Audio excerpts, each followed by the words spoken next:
What is up guys and girls, Shiv from the AWC here, coming back at you today with another Clash of Clans video, and this one is going to be related to the Fantasy Clash League that has recently become quite popular in the Clash community. It is basically a draft-oriented league where teams are formed using the draft system. I would be talking about that in a moment, but for now just assume that the draft system is a thing, and then after team formation we would be having an 11-week long season which would be followed by the playoffs culminating in a final war. Now let's come to the fantasy draft system, which basically is nothing but a way to distribute players to form teams. All the rosters, they would be accumulated in a pool, and then the admins, they would categorize them into 3 tiers. This means that we would have tier 1, 2, 3 for Town Hall 9s, then tier 1, tier 2, tier 3 for Town Hall 10s, and the same thing for Town Hall 11s. Now you can relate to this by treating tier 1 as the lowest tier, comprising of beginners at their respective town halls. Tier 2 can be related to the balanced tier, which would contain mid-to-max bases, while Tier 3 would be containing the strongest bases at each town hall level. Now there would be 3 rounds of drafts, that is round 1 for Tier 1, round 2 for Tier 2, and round 3 for Tier 3. So far it's simple, right? For each round we would be having a system to decide the orders in which the leaders would pick.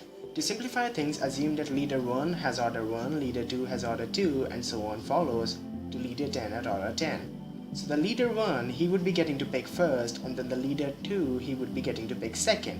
Now like that, the pick order would be Leader 1, then Leader 2, then 3, 4, 5, 6, 7, all the way to 10. Now once all leaders finish their picks, we'd be having Leader 10 to pick first, Leader 9 to pick second, and Leader 8 to pick third. So the order gets reversed and it becomes Leader 10, then Leader 9, then Leader 8, all the way up to Leader 1.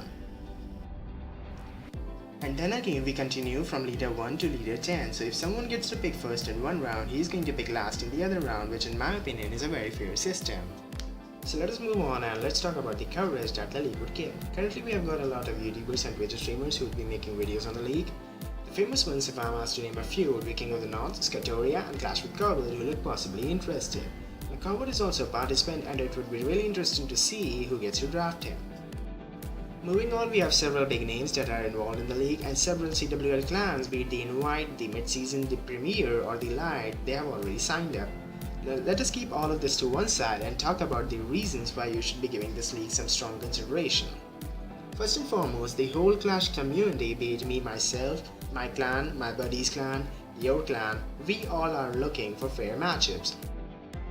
Now ideally for me, an epic clan war is one where no one could tell at the start of prep day who is gonna win, and things come down to the last minute of battle day where a clan takes the win either by a star or on the basis of the percentage. Now do not expect that you would be hearing anything bad about any other leagues that are running out there, because you would not. But what I feel is that every league, it has a group of clans that lose, then it has a group that wins, and the competitive matches, they are only when 2 winning clans face each other. This is not the case with Fantasy Clash League because the teams, they are getting drafted.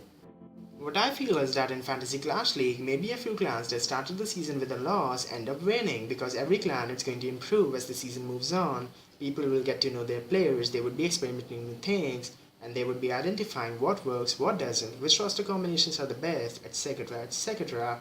And even clans that started with wins, they might end up losing if they do not improve as much as others do, because then on the skill level index, maybe other clans that were initially losing, they could overtake them.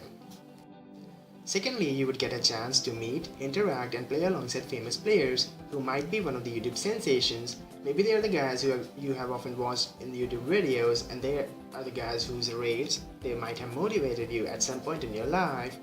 You would be now getting a chance to get to know them better, to get to work with them, and of course get to face them in opponent clans.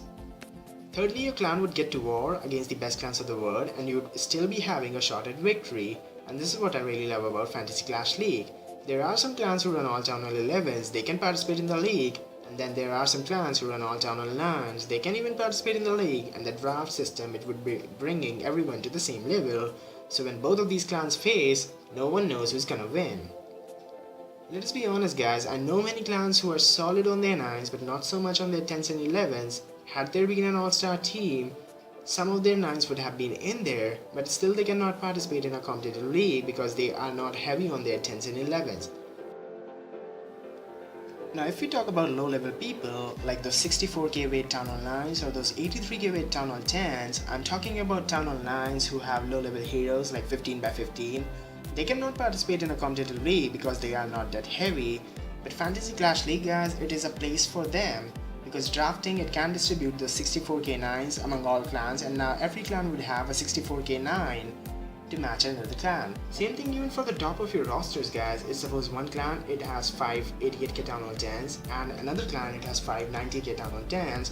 Then drafting is a system that brings them at an equal level, but in any other league I do not see them getting fairly massed, and it has happened. I know clans who have participated in competitive leagues and ended up getting massed with a 300 level hero disadvantage. Now no matter how much skill you have, there's no way you can counterbalance the 300 level hero disadvantage.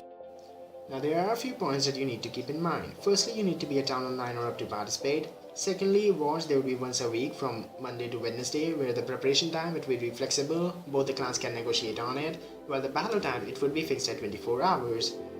And we are not running on weekends because we already know and we already acknowledge the fact that there are other leagues that are running on weekends, and we totally respect them. We do not want to interfere with their schedule. New level 1 clans would be established for the league wars, so that the clans which do not yet have the level 10 clan perk, they would not be at a perk disadvantage. So FCL, it looks to me like all about commitment to fair play. Now the registrations, they will be closing on May 10, and then starting from May 12 we'll be having a tryout war week where all the rosters they will be continuously spun in friendly wars, so that the leaders they can basically get an idea of who they are looking to pick in the drafts. Now on May 21 the drafting happens, and then after a warm-up week the league commences on May 29. For any more questions, feel free to contact our admin team on our Discord servers, or feel free to tweet to the league's Twitter. That's it, guys. The vision here is to achieve the ultimate level of fairness without compromising with the strategic diversity that already exists in Clash of Clans.